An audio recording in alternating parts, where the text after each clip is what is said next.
we need to expand our definition of what a prebiotic is. Mm. Prebiotic is a nutrient that is used by the microbes in our gut to produce postbiotic nutrients that are beneficial to our well-being. Mm-hmm.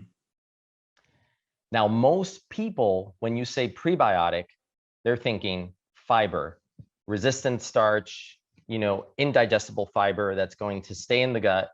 If you have SIBO, that is your freaking enemy, because it's going to produce gas, bloating, abdominal pain, can give you diarrhea. It's going to make you feel horrible. Mm-hmm.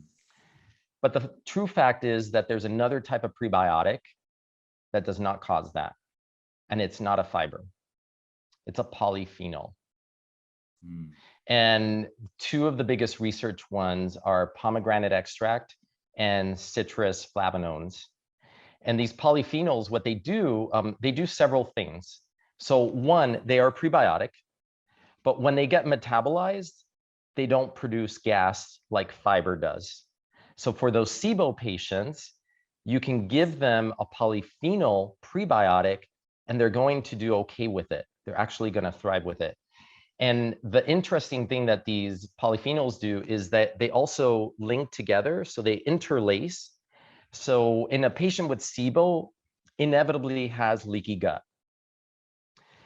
Now the polyphenols come in, they interlink, and they help the gut bacteria then recreate the mucin layer on the inside of the gut lining. So they help repair the mucin layer, the mucus layer.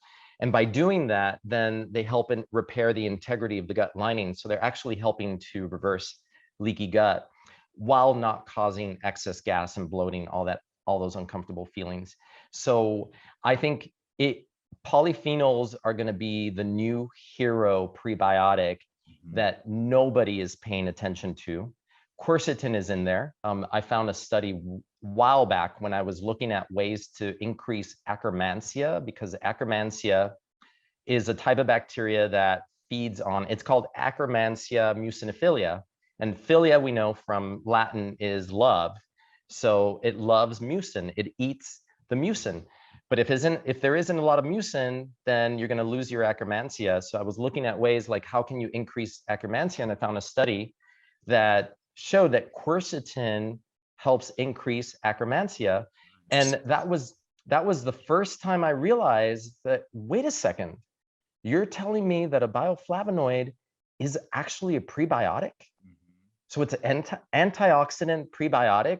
Now, I'm not telling listeners to go out and drink a bunch of wine, which is full of resveratrol, which is another polyphenol.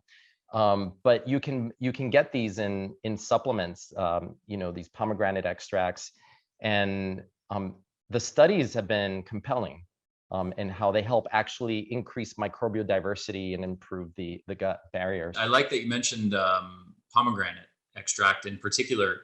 It's one of the ingredients in my mitochondrial formula, energenesis.